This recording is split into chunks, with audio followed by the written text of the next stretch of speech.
Finally Kerala trip का time आ गया है और आज से शुरू हो रहा है हमारा 9 डेज़ का केरला रोड ट्रिप। और इस पूरे ट्रिप में हम कोची से कार लेकर केरला के कुछ सबसे ब्यूटीफुल प्लेसेस एक्सप्लोर करने वाले हैं। इस जर्नी में हम जाएंगे अथिरापल्ली वाटरफॉल्स, फिर मुन्नार के स्टनिंग व्यूज़ देखेंगे और वहाँ के 2 अमेजिंग रिसोर्ट्स के एक्सपीरियंस के बारे में मैं आपको बताऊँगा। और उसके बाद एलेपी में खूबसूरत जो हाउस बोट होती है उसमें स्टे करेंगे, उसके बैकवाटर्स को एक्सप्लोर करेंगे और फिर त्रिवेंद्रम में फेमस श्री पद्मनाभ स्वामी जो टेम्पल है, वर्ल्ड्स रिचेस्ट टेम्पल, उसको भी एक्सप्लोर करेंगे। और उसके बाद ट्रिप यहाँ ख़त्म नहीं होगी, हमारी ट्रिप और आगे चलेगी। अजीमला टेम्पल हम जाएंगे, उसके बाद वर्कला को एक्सप्लोर करेंगे, वहाँ वर्कला क्लिफ बीचेस को देखेंगे, जिनके फ़ोटोज़ और वीडियोस मैं आपको इसमें दिखाता रहूँगा। तो अगले 9 दिन काफ़ी एक्साइटिंग होने वाले हैं। हम आपको दिखाएंगे रोड्स, स्टेज, फूड, व्यूज़ और पूरा 9 डेज़ का केरला एक्सपीरियंस। चलो शुरू करते हैं बिना किसी टाइम वेस्ट के।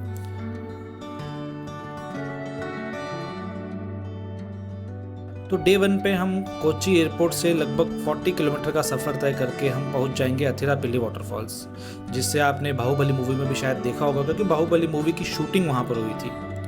सच कहूँ तो अथिरापल्ली पहुंचने से पहले ही केरला अपनी खूबसूरती दिखाना शुरू कर देता है, क्योंकि यहाँ के जो रास्ते हैं उन रास्ते भर में हरियाली, नारियल के पेड़ और सुबह सुबह का जो मिस्टी वेदर है वो अलग ही वाइब क्रिएट करता है। शायद इसलिए केरला को गॉड्स ओन कंट्री भी कहा जाता है।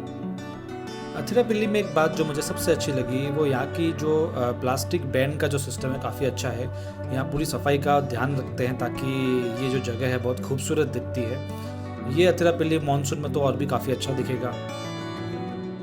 वाटरफॉल एक्सप्लोर कर लिया, उसके बाद हम निकल जाएंगे मुन्नार की तरफ। अथिरापल्ली से मुन्नार का डिस्टेंस अप्रोक्सीमेटली 140 किलोमीटर्स है, लेकिन हमें जल्दी नहीं है। केरला के इन ब्यूटीफुल रोड्स और व्यूज़ को एंजॉय करते हुए हम आगे बढ़ेंगे।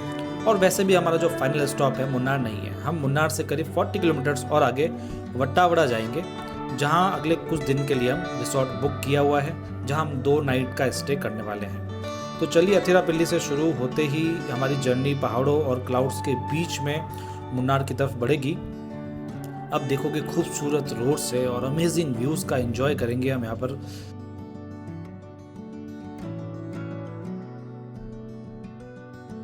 ये जो ग्रीन ट्री प्लांटेशंस है कमाल के दिखते हैं, यहाँ की वाइब भी एकदम अलग है। ड्रोन से भी आप देख सकते हैं कितने खूबसूरत व्यूज़ हैं।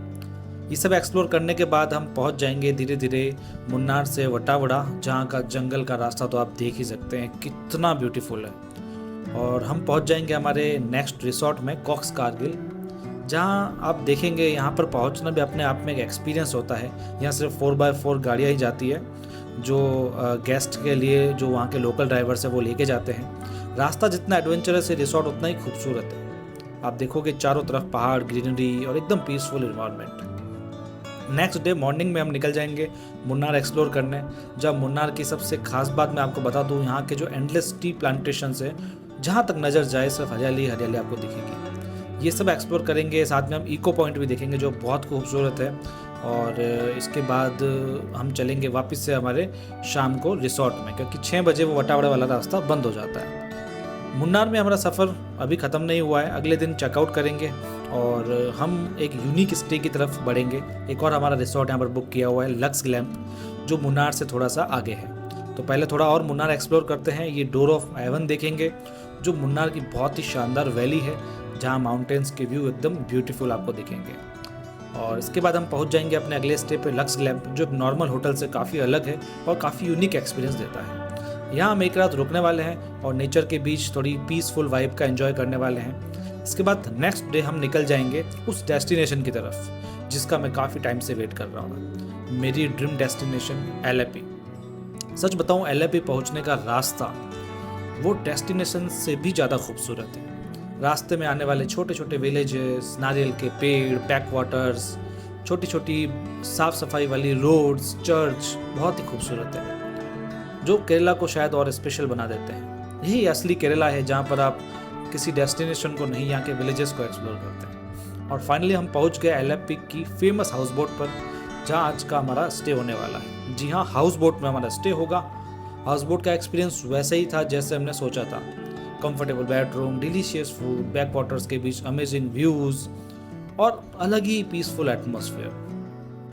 शाम होते होते जब हाउस बोट पानी के बीच रुकती है तब यहाँ की फीलिंग का वर्ड्स में एक्सप्लेन करना मुश्किल है, क्योंकि आप वो जब देखेंगे तभी समझ पाएंगे। अगले दिन हाउस बोट चेकआउट कर लिया है, उसके बाद हम निकल पड़े हैं त्रिवेंद्रम की तरफ।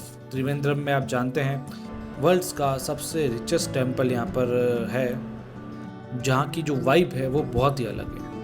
एलएपी से त्रिवेंद्रम लगभग 170 किलोमीटर्स है, लेकिन वही यहाँ का रास्ता भी बहुत सुंदर है और यहाँ की वाइब भी बहुत अलग है। त्रिवेंद्रम पहुंचकर हमने दर्शन किए टेम्पल के, जिसे दुनिया का सबसे अमीर मंदिर कहा जाता है। जैसा कि मैंने आपको बताया, टेम्पल का आर्किटेक्चर, एटमॉस्फेयर और यहाँ की स्पिरिचुअल वाइब अलग ही है। अंदर आपको फ़ोन अलाउड नहीं करेंगे, आप बाहर अपने फ़ोटोज़ वगैरह खींच सकते हैं, और यहाँ पर आपको आना पड़ेगा सिर्फ लुंगी में और शर्टलेस आना पड़ेगा आपको। आज की नाइट स्टे करेंगे हम त्रिवेंद्रम में, उसके बाद हम अगली सुबह निकलेंगे यहाँ से 20-25 किलोमीटर दूर अजीमाला टेम्पल की तरफ। समुद्र के किनारे बना ये ब्यूटीफुल शिवा टेम्पल अपनी शिवा स्टेचू के लिए काफ़ी फेमस है, जो वर्ल्ड फेमस है। मंदिर और समुद्र का कॉम्बिनेशन यहाँ की ब्यूटी को तो बढ़ा देता है। यहाँ की ब्यूटी अलग ही वाइब देती है, आप जाएंगे तो आपको पता लगेगा। ड्रोन से आपको शॉट्स देख सकते हैं मेरे। यहाँ कुछ वक्त बिताने के बाद हम पहुँच गए वर्कला, जो केरला का सबसे ब्यूटीफुल कोस्टल डेस्टिनेशन है। अगले 2 दिन वर्कला में ही गुजारे हमने। क्लिफ बीचेस के स्टनिंग व्यूज देखे, सनसेट के अमेजिंग कलर्स देखे, सी फेसिंग कैफेज देखे, और एकदम रिलैक्स्ड एटमॉस्फेयर था यहाँ पर, जो ट्रिप को और भी मेमोरेबल बना देता है। आप बीच पे एंजॉय कर सकते हैं, आप यहाँ के व्यूज देख सकते हैं, यहाँ की वाइब अलग ही आप महसूस करेंगे यहाँ पर। इसके बाद जो हमारी ट्रिप थी वो एंड होती है। नेक्स्ट डे हम निकल जाते हैं वापस कोची एयरपोर्ट की तरफ, जहाँ से हम वापस अपने अपने घर जाएंगे। तो ये था हमारा 9 डेज़ का केरला रोड ट्रिप। अगर आप केरला आने का प्लान बना रहे हो तो ये रूट डेफिनेटली आपकी बकेट लिस्ट में होना चाहिए। इसमें आप एक थेकड़ी नाम की जगह है, उसको भी आप एक्सप्लोर कर सकते हैं, वो आपके बीच में ही कहीं पड़ेगी। तो आपकी जो आइटनरी है काफ़ी बेस्ट है, और आपको अगर केरला घूमना है तो इस तरीके से ईजिली घूम सकते हैं।